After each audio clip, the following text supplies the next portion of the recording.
¿Qué tal a todos? ¿Cómo están? Bienvenidos a otro episodio del Insight Colectivo. Feliz 1 de marzo, ya 5 meses de este año y pues bueno, también ya 5 meses de este podcast y muchísimas gracias a todos los que me han escuchado y me siguen escuchando y bueno, bienvenidos y vamos a comenzar hoy a hablar acerca de las mentiras y sobre su detección y cuál es su factor psicológico y también el factor del lenguaje, que es uno muy importante.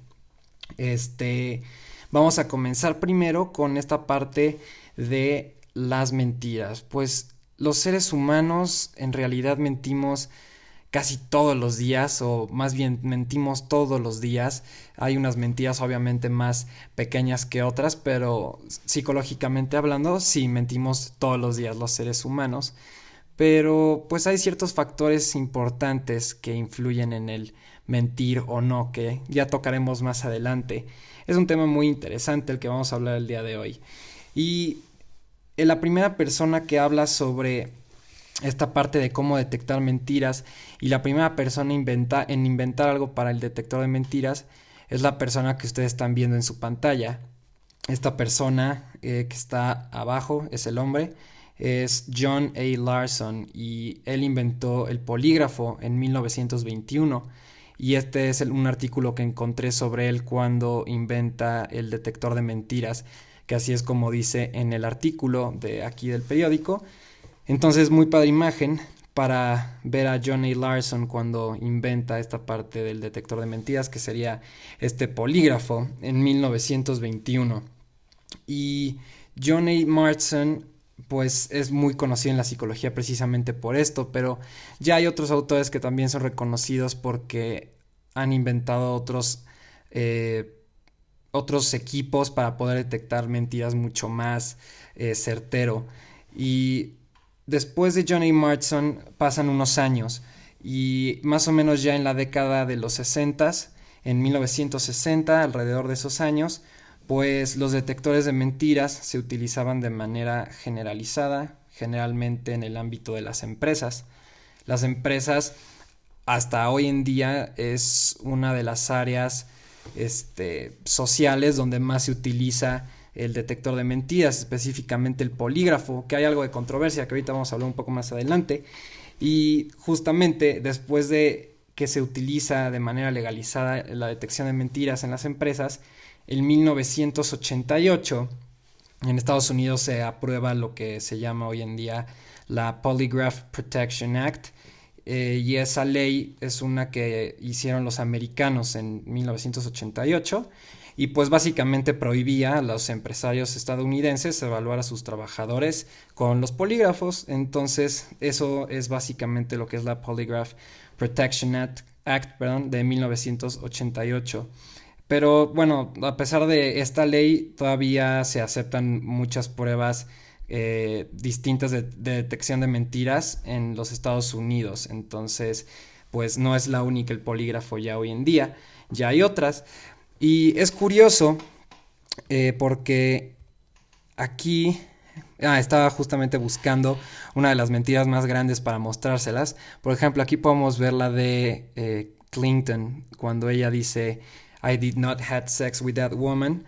Es justamente cuando lo entrevistan, porque se supone que Clinton estaba casado, un expresidente de los Estados Unidos, y aparentemente había tenido sexo con otra mujer y pues hubieron muchos chismes, mucho escándalo, que no sé qué, y pues al final de cuentas, por muchas evidencias, pues se descubrió que evidentemente tuvo relaciones con otra persona que no fue con su esposa. Y pues es uno de los grandes ejemplos que se da en la psicología sobre cómo pues atrapar a alguien mintiendo, esta mentira de Bill Clinton. Y también no, lo había quitado, pero bueno, también antes de que se utilizara todo esto de los detectores de mentiras, antes de que existiera el polígrafo aún, también había un método muy interesante, que este método, como digámoslo así, de detección de mentiras, fue descubierto por los hindús en la época medieval. Vamos a escribirlo. Ay, me faltó la H. Bueno, Entonces los hindúes en la época medieval, ellos son los que precisamente, hindúes, con razón, dije algo está mal. Las personas aquí, los hindúes, justamente lo que inventaron ellos en la época medieval fue precisamente poder detectar de una manera precisa, pues bueno, para ese entonces era muy disque preciso, ¿no? Porque fue hace muchísimos años. Tenían ciertos métodos y el método que más seguro era, según ellos, pues era que la persona que iba a ser interrogada debía de pues consumir algún tipo de objeto, que mastican algún tipo de sustancia o alguna cosa así, y ellos, dependiendo la dificultad con la que escupían el objeto, ese era un primer indicador para ellos sobre si la persona estaba mintiendo o no. También, ya modifiqué las imágenes de su celular, también los hindús tenían un método también muy bueno en base a la viscosidad de lo que escupían. Entonces la viscosidad también era un aspecto importante, qué tan viscoso salía el objeto de la boca de la persona, y pues eso significaba para ellos la culpa, que en realidad ya no sería culpa, pues hoy en la psicología nos podría decir que es el miedo. El miedo, aunque no nos demos cuenta, nos deja a veces pues sin mucha saliva, sin mucha salivación, entonces no sería tanto la culpa como creían los hindús, pero bueno, estaban muy cerca, y pues esto fue hace muchísimos años. Y pues se había observado mucho también la parte del temor en los seres humanos, como el temor generaba diferentes como reacciones en el cuerpo, y esto pues le interesó muchísimo a los hindús. Y pues desde ahí llegó John A. Larson, desde los hindús llegó John A. Larson, la época de los 60s con las empresas y la detección de mentiras y así. Y pues ya después de todo esto, actualmente en el 2001 en Estados Unidos se realizan alrededor de como 1 millón de pruebas. Eso fue en 2001, pero me imagino que hoy en día han de ser muchísimo más, porque pues también la población ha aumentado muchísimo. Entonces seguramente ya no son 1 millón de pruebas al año, sino han de ser muchísimo más. Y bueno, ¿qué es el polígrafo? ¿Cómo funciona el polígrafo? El polígrafo se los voy a mostrar para que lo puedan ver en su pantalla. Polígrafo.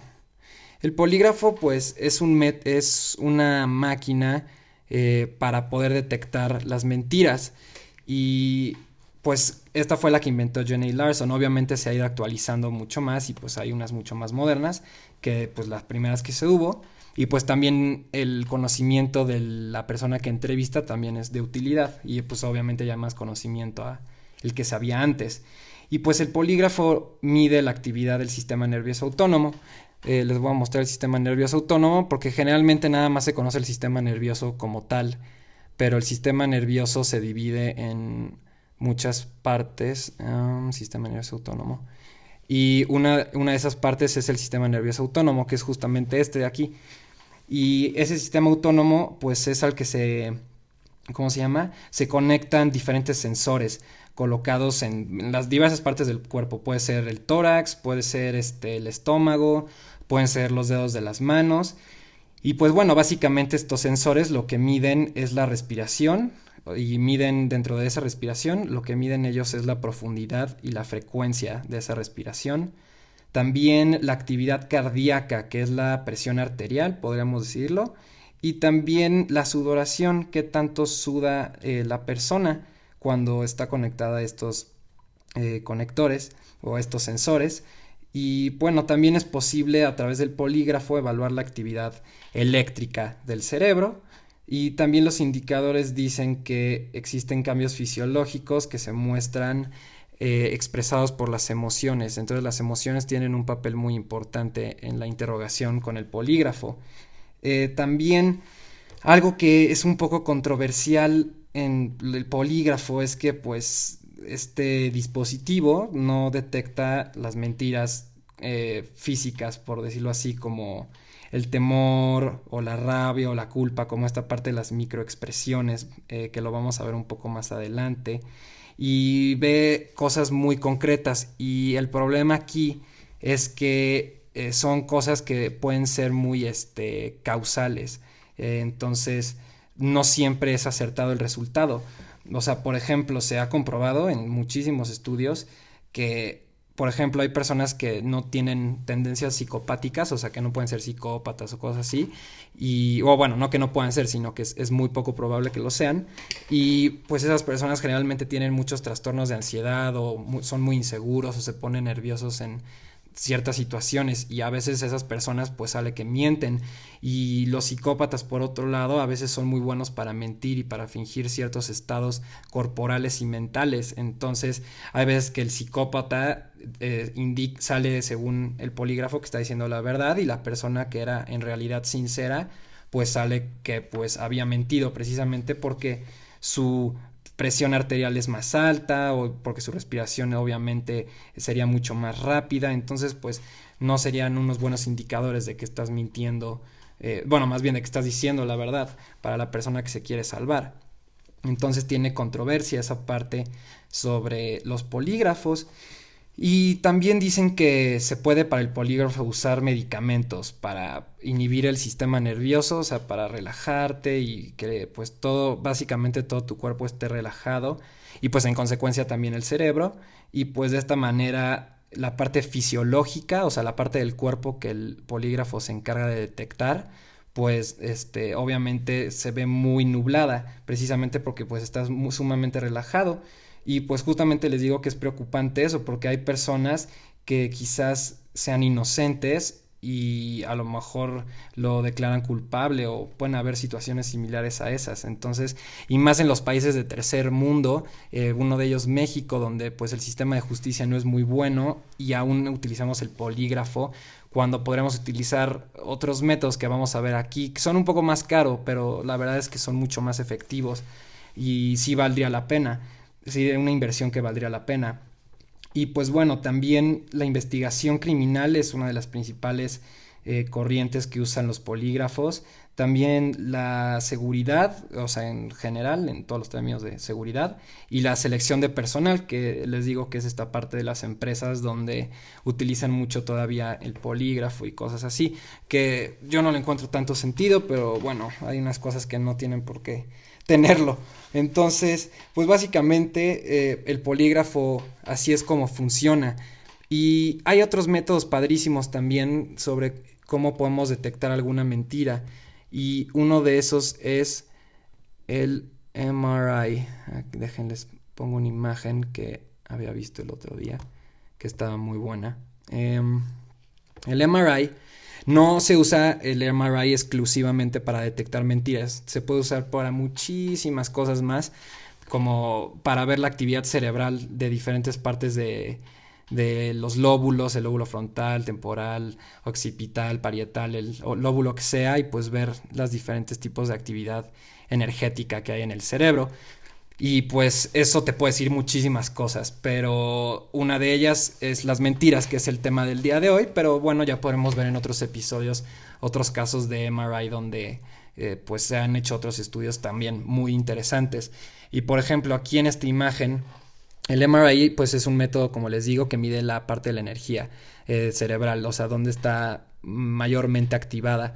Y por ejemplo, aquí en esta imagen que les quería mostrar, en la parte izquierda de hasta arriba dice: When instructed to lie, Gary Smith's brain showed a higher level of activity in several regions. Example, were you ever deployed in Iraq?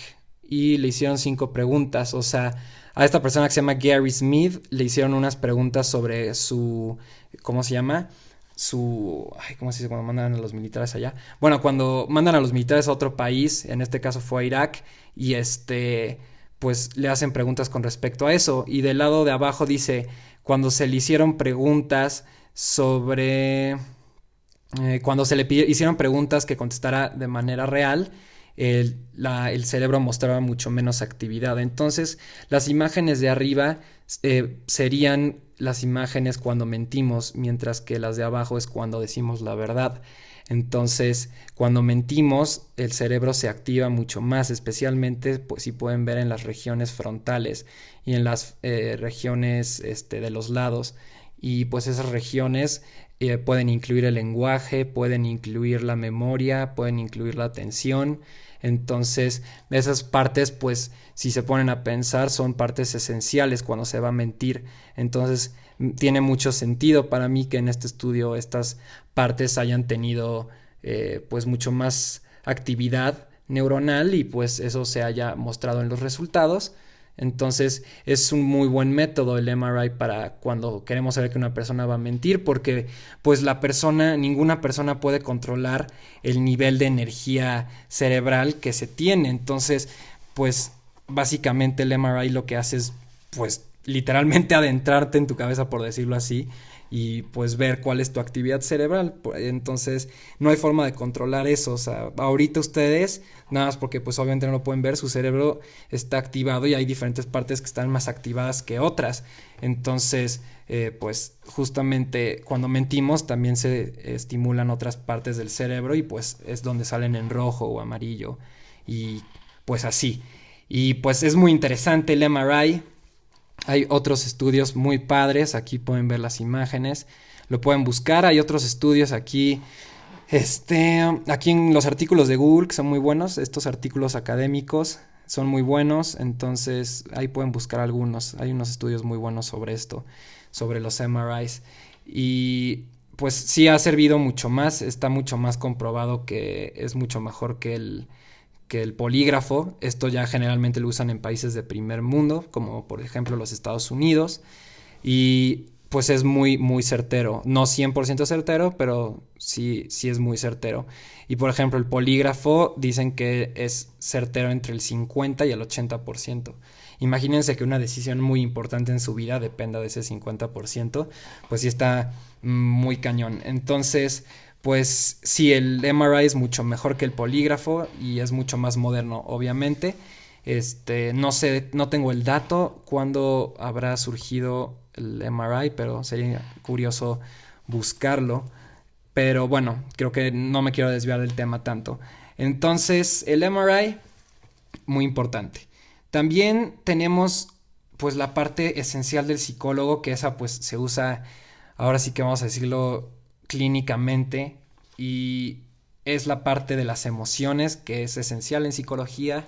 Es una de las cosas que nos caracteriza a los psicólogos, la parte de las emociones, entenderlas y comprenderlas a profundidad, y también la parte verbal, la parte del lenguaje también es esencial para el psicólogo y también especialmente para los psicoanalistas, especialmente los ¿cómo se llama? De modelo, bueno, no un modelo, con una aproximación de Jacques Lacan, los conocidos lacanianos, y pues a ellos les interesa mucho el lenguaje también, sobre el inconsciente y así, pero bueno, ese es otro tema.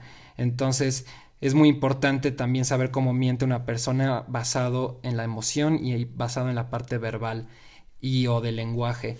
Y hay una parte, les quiero enseñar una imagen sobre las microexpresiones. Ahorita vamos a tocar el tema de las microexpresiones, pero primero vamos a la parte emocional y verbal, porque también tiene mucho que ver esto de las microexpresiones.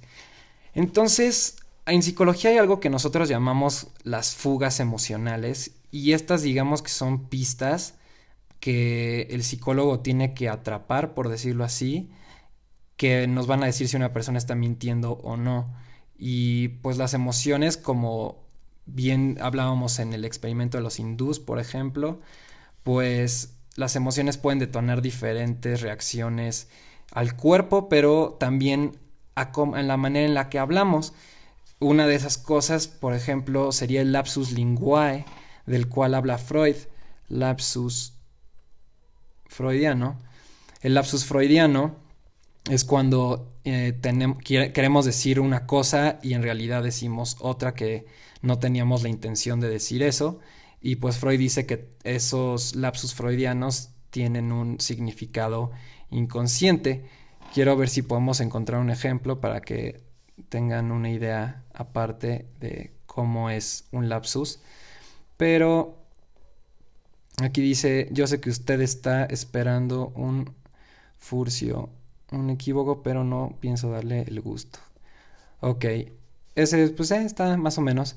Pero sí, básicamente un lapsus es querer decir una cosa y pues en realidad te sale otra palabra que no tenías planeada. Y pues eso sería una fuga emocional, eso podría ser considerado como una fuga emocional. En psicoanálisis no se llamaría así, se llamaría como un lapsus propiamente dicho. Y bueno, eso sería un ejemplo, pero también hay otros. Por ejemplo, también la latencia con la que la persona dice la respuesta después de que se le hizo la pregunta. Eso puede ser una. O sea, cuánto tiempo después la persona contesta a tu pregunta.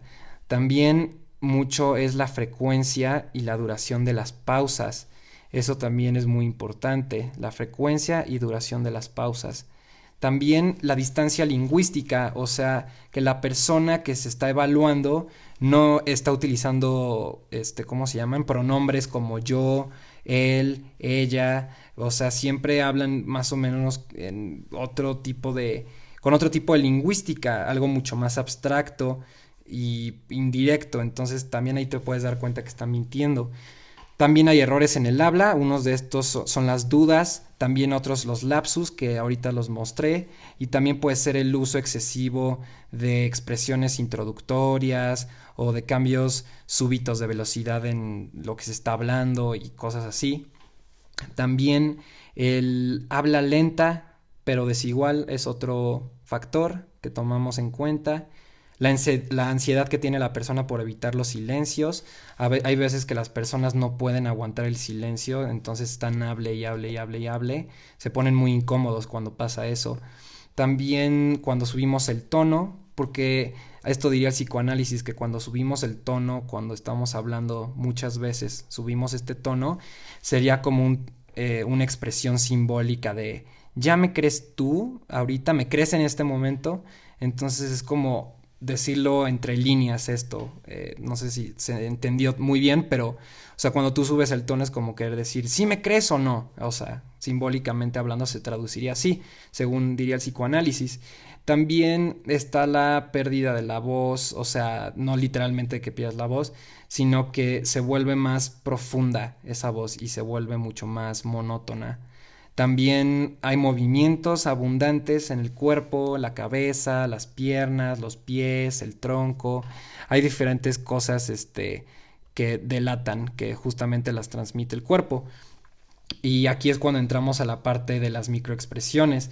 Las microexpresiones generalmente son muy rápidas y son muy pequeñas para poder notarlo, o sea, con el ojo humano.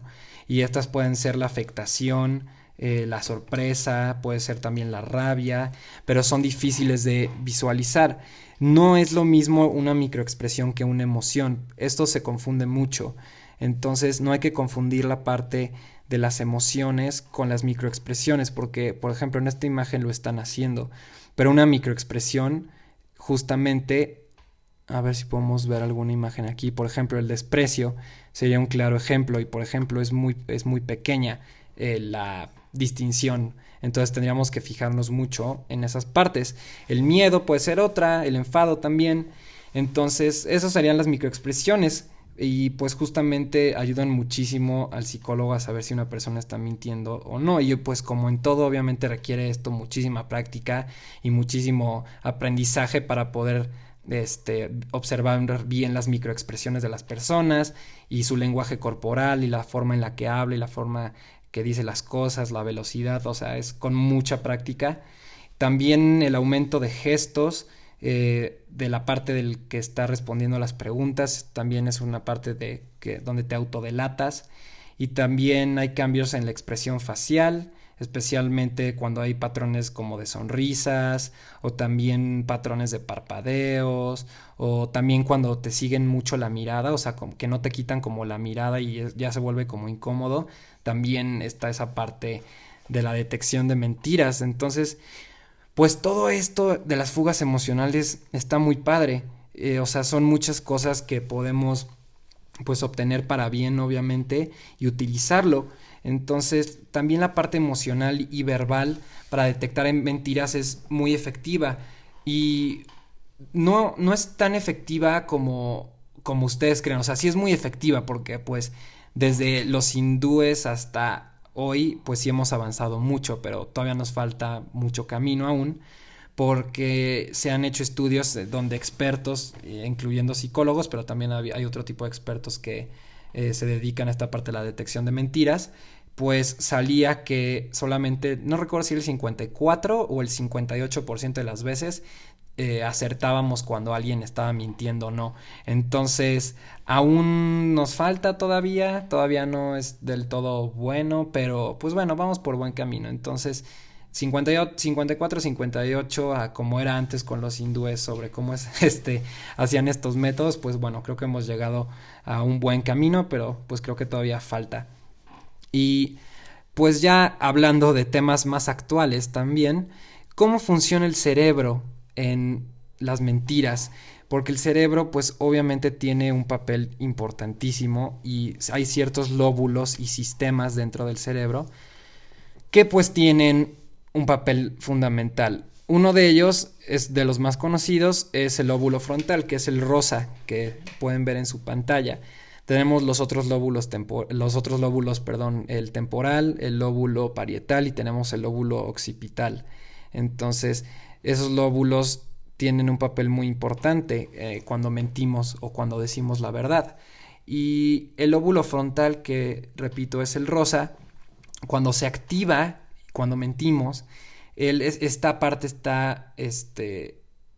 está funcionando en la parte de la inhibición de la verdad, y esto sería pues el resultado de que, por ejemplo, cuando quieres decir una cosa y es como, uy, no, pero espérate, si le llego a decir eso, seguramente va a pensar que yo qué sé, entonces le voy a cambiar, le voy a decir otra cosa.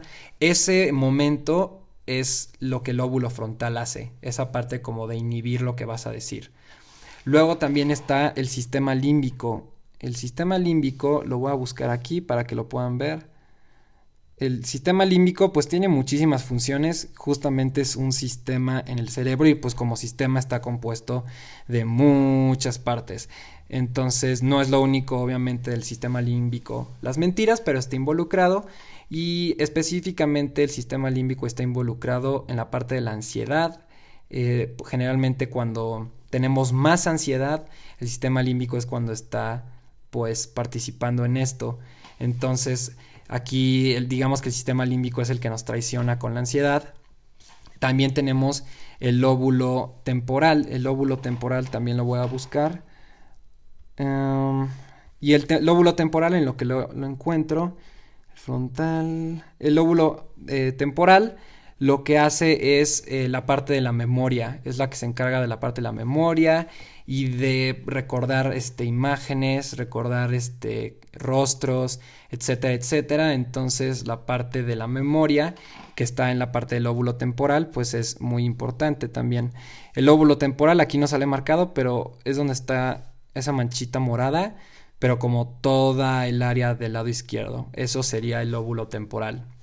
Y también tenemos una parte muy interesante que es cuando se altera la cognición en los procesos de la mentira. ¿Qué significa eso? Que cuando nosotros pensamos en una mentira, justamente el lóbulo frontal y el sistema límbico presentan mucho más actividad neuronal, y eso pues da a entender que estás desarrollando mucho más una mentira y estás inhibiendo la verdad y te estás poniendo muy ansioso. Entonces eso es lo que te delata de acuerdo al aspecto cerebral.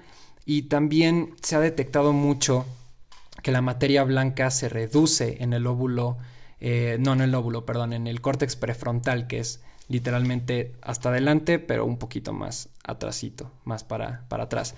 Ahí es donde está ubicado el córtex prefrontal. Entonces hay una reducción en la materia blanca, y pues la materia blanca tiene muchas funciones, pero pues una de ellas pues justo es no poder decir la verdad. Entonces pues está un poco cañón esa parte sobre cómo hay ciertas sustancias del cerebro que se reducen o aumentan también en algunos casos, y puede cambiar muy radicalmente la manera en la que piensas o en la que actúas o en la que hablas. Es muy interesante cómo se sobreestimula el sistema nervioso, y pues recordemos que la capacidad que tenemos para hablar y mover la lengua o los labios o lo que sea, pues también lo controla el sistema nervioso. Entonces es muy interesante también esa parte, también esto lo sabemos gracias a la neuropsicología, los neuropsicólogos que estudian toda esta parte interesantísima. Y les había dicho que hay ciertas microexpresiones que podemos notar, pero hay una que siempre delata y a veces puede ser buena, pero hay veces que es nada más casualidad, y es hacia dónde miramos.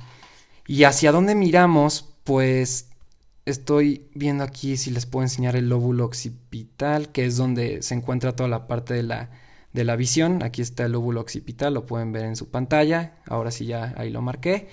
Y bueno, la parte de la mirada es interesante cuando queremos saber si alguien está mintiendo o no. Por ejemplo, el movimiento de los ojos de arriba y a la izquierda indica que estamos construyendo imágenes visualmente.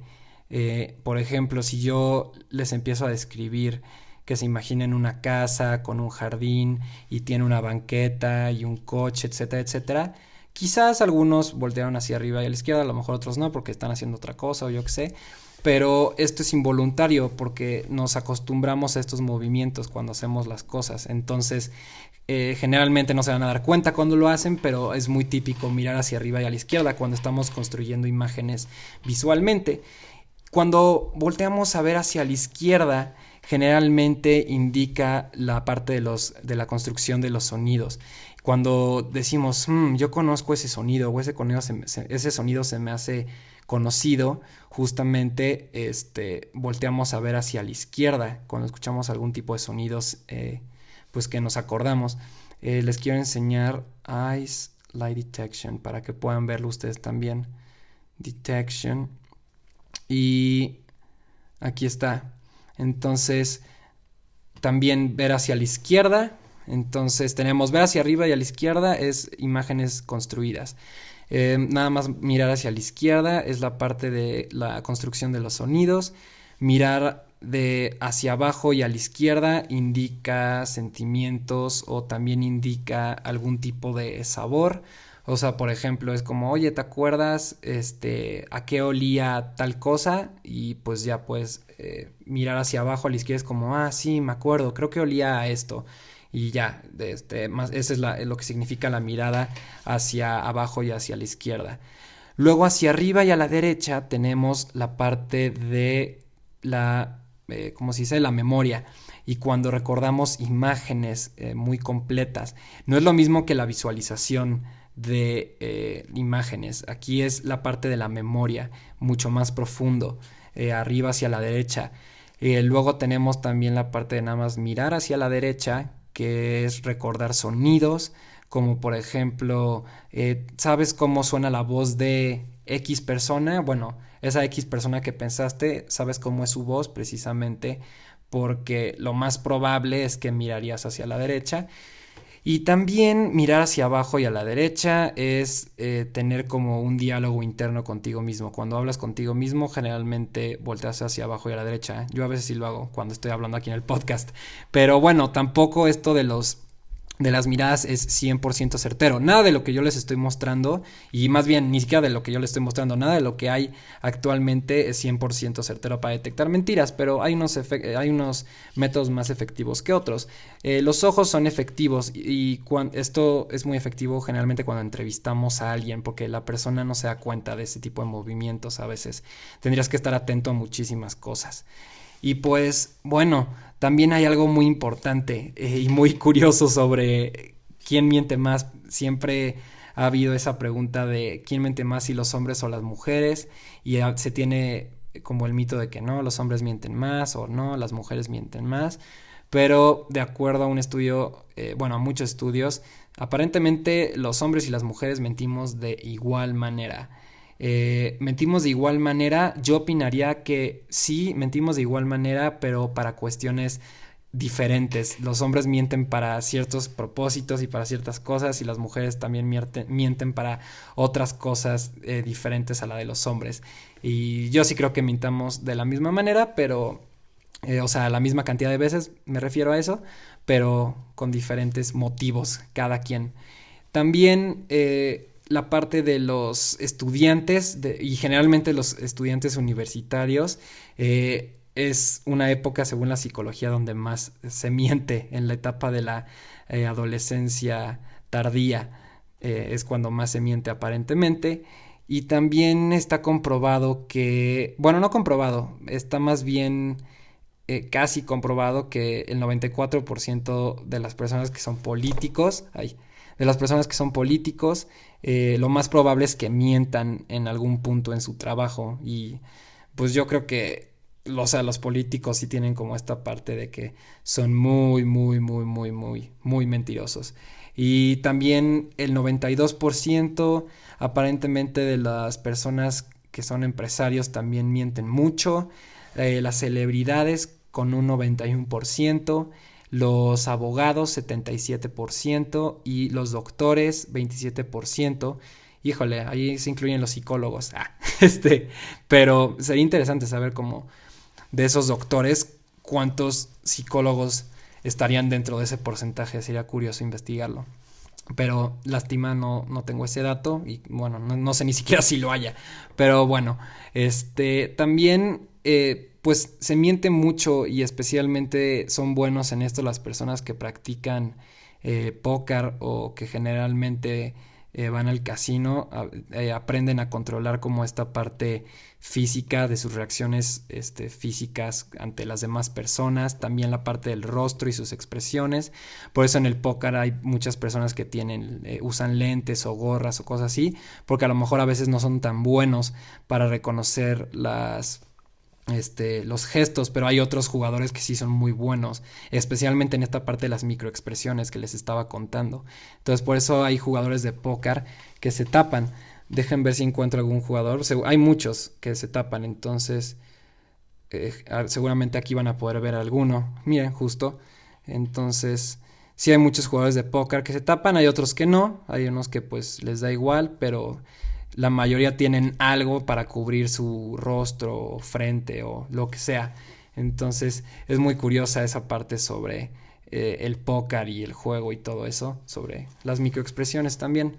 Y también dice la psicología que las personas que mienten mucho, generalmente se les llama como mitómanos, generalmente tienen mucho estrés a lo largo del día, están muy tensos generalmente a lo largo del día, generalmente pueden llegar a tener problemas del sueño, a veces pueden ser un poco irritables.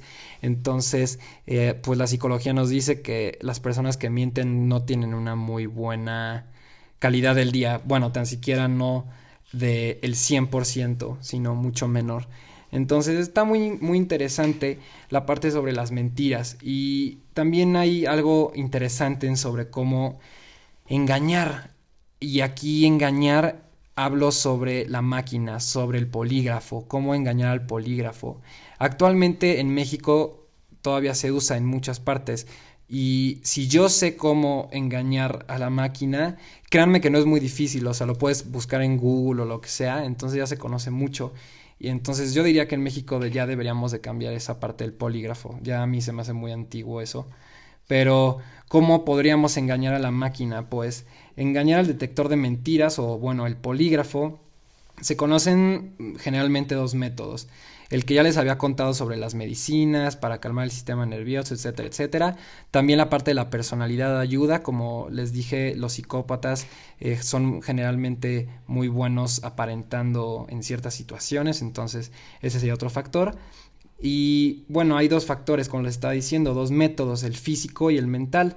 Los métodos físicos, por ejemplo, pueden hacer que nos provoquemos dolor a nosotros mismos. Por ejemplo, puede ser que te muerdas la lengua o que te coloques ¿cómo se llama? Una chinche en el zapato o tensar y relajar tus músculos. Entonces hay diferentes formas físicas para hacerlo. Yo esta parte de la chinche lo hacía cuando no dejaba de mover mis manos en los primeros años de prácticas, porque pues a veces, o sea, sin darme cuenta movía las manos en las sesiones y justamente comencé a usar una chinche para darme cuenta que lo tenía que dejar de hacer. Pero qué interesante que aquí también para engañar a las máquinas, al polígrafo, también se utilice.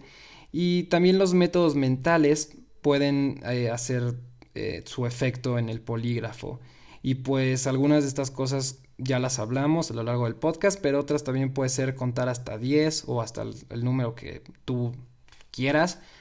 También tener muchos pensamientos al mismo tiempo o un mismo pensamiento únicamente, y también tener muchas fantasías de tipo erótico. Entonces estos métodos están recolectados a lo largo de diferentes estudios y de lecturas reales también. Entonces estos métodos se ha comprobado que sí sirven, y pues también los que mencionamos de las medicinas y el tipo de personalidad también está comprobado que sirve. Entonces pues sí, ya es hora de que nos movamos del polígrafo. Y hay unas frases con las que quiero cerrar para el podcast para que las podamos ver. Hay una de Alfred Lord Tennyson de 1859 y bueno, él dice: una mentira que es realmente una mentira puede ser descubierta y atacada de forma frontal. Sin embargo, una mentira que sea una verdad parcial es mucho más difícil de contrarrestar. Esta frase es de 1859 por este señor Alfred Lord Tennyson. Excelente frase. Entonces, pues eso sería todo por el día de hoy. Muchísimas gracias por escucharme, por escuchar el Insight Colectivo. Ya 5 meses, esperemos que sean muchísimos años, muchos años. Y muchas gracias por escucharme. Entonces espero que les haya gustado el episodio de hoy. Si quieren saber más de esto, voy a dejar un link en la descripción con una imagen que explica, entre comillas, resumidamente la parte de las mentiras y así. Entonces ahí lo voy a dejar en el link de la descripción del video. Entonces muchísimas gracias por escucharme, que la pasen muy bien a donde quiera que vayan. Feliz 1 de marzo. Que tengan un excelente día, disfruten a sus amigos, a su familia, al novio, a la novia, y pues bueno, a disfrutar, bonito fin de semana y que la pasen excelente. Muchísimas gracias a todos y nos vemos hasta el siguiente miércoles. Bye bye.